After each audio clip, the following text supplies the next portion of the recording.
Well, you know what? We would love to get a look at your office, and Yeah, then I of would course. love to actually ask you a few more questions if I can. Okay. So if you can give us a little quick tour while we walk around. Maybe the first thing that's interesting is that that was a good idea we had. Right. You see here, that's a boy and that's a girl, and we call the boy Dong Dong, and Dong Dong. the girl is Shishi. So he's a boy, that's clear, and she's a girl, that's maybe less clear. But it was by accident, and when we first started here, the second employee working here was Anne. You will see her later, Right. and we discussed about which present will we give to the guests at our opening party the 1st of June. And yeah, you think about everything like sweaters and t-shirts and Right. umbrellas, but The then we typical started stuff, yeah. discussing about tea, and I bought already some classical teacups here in the shop, and then yeah, she came up with the idea of the paper cut, the red and Right. white, and then the figures, male and female, and then later on we baptized them into Dong Dong and Shishi, and Dong Dong is east and Shishi is west. So it's a good combination of an agency coming from Europe and starting here in Shanghai. And localizing. And in localized. terms So of a lot of things. that's why we use this image in cups. You see it also in the in some other elements here in the office. Now, speaking of localizing, John, in the 20 years that that China's been, open to foreign investment, there's been a lot of foreign influence and foreigners such as yourself coming into the market. But at the same time, there's also been a lot of Chinese going overseas and coming back with, very internationalized and bringing their own expertise back to their home country. Having said that, at this stage, do you feel there's still a place for foreigners, or is that changing? And what role do foreigners have in China still? I think it's changing. It's gradually, or maybe even at a high speed, changing. Right. I think in the majority of the sectors, when you look at production and manufacturing, IT, so the real tangible goods or intangible goods, if it's about IT, I think they don't need the West anymore. Right. Maybe some research, top research that can speed up things.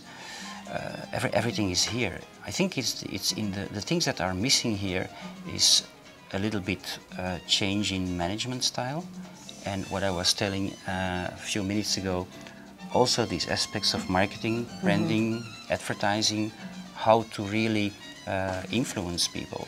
So it's moving also far away from, when you produce goods, it's a bit like the 19th century in Europe. You produce lots of goods and the market is growing, right. and the only thing you really have to do is try to sell it. And when the market is growing and you have good salespeople, then you sell. But when the market, at least in the coastal area, is getting more mature, you need brands. That history proved it. And if you don't have these, and it's not a technology, it's a way of thinking, a way of communicating with people, and this is lacking here. And it's not an Asia phenomenon. I think it's a China phenomenon, because there's a completely different way when you talk about brands like in Malaysia, and this is from Singapore. There's a completely different way already that let's say the Western way, the free market way. How do you work with brands? Right. I think that's a very important element that's missing. With the result, and I told it already very often to Chinese prospects or clients or in other talks, the result is that it will be, if they continue to not ignore it, but to not speed up and adapt quicker to the free market, I think it will be difficult to enter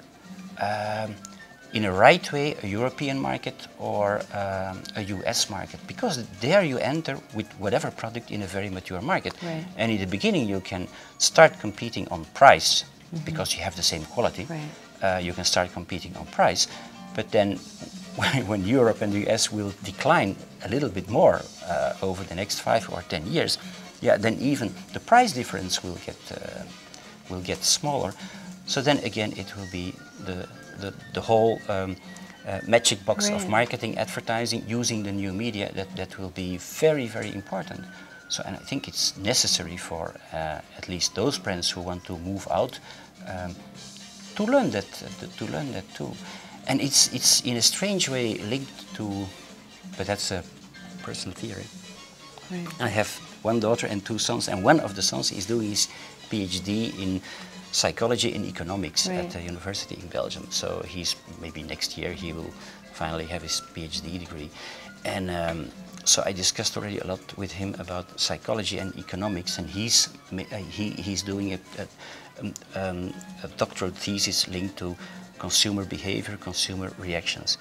And in marketing and advertising in Europe and the States, psychology has been a lot involved. So one of the three partners of iMerge is also a psychologist, and it's necessary to have this in marketing. Yeah. Whereas here in China, the science, if it's called a science, psychology is missing. If you talk to HR people here, they also, some of HR people at least, try to introduce new ways of testing people in different situations. Right.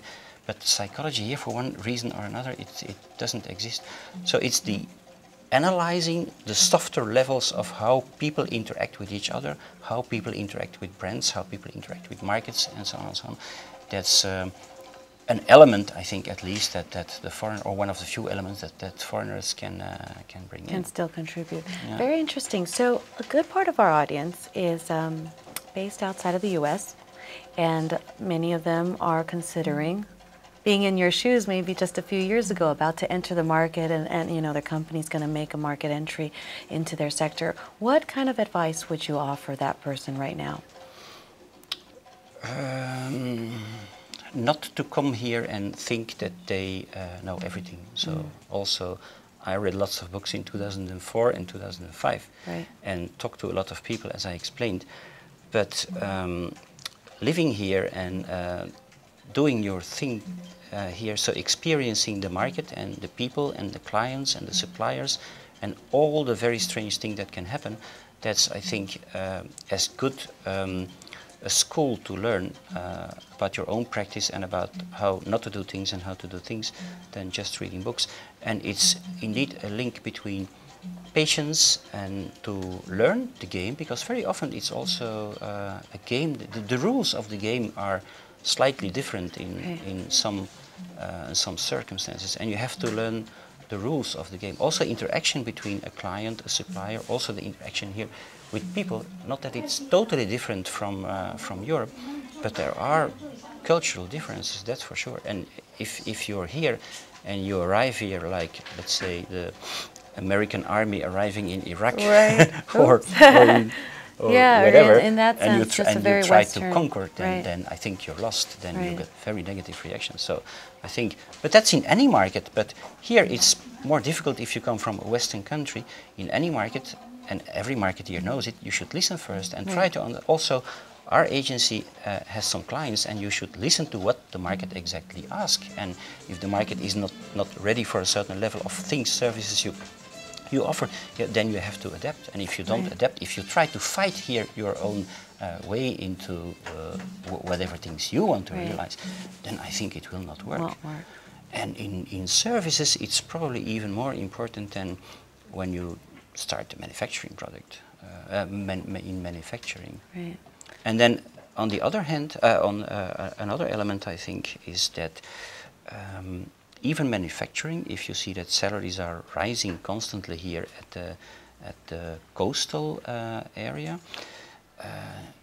I think if you're in manufacturing, to move quite quickly to the west.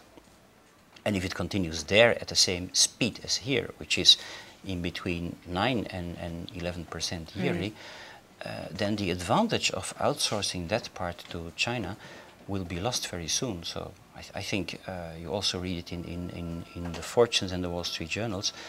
Some of the outsourcers that previously would go to China now are looking to the Vietnamese market and other markets, which are more stabilized as from a salary point of view. So that's also an important element to take into account. And Vietnam, for example, is attracting already lots of new manufacturing industries. That's Definitely changing versus where it was 10, 15 years ago. Yeah, absolutely. Yeah, And that at a high speed, I think. Right. At a high speed. Jan, thanks so much for joining us today. Now, where can people go to learn more about iMerge if they are interested in contacting you? They can go to the site, and that's Okay. mergae.com.cn. Great. Thanks so much for joining us today. Thanks a lot. Thank you.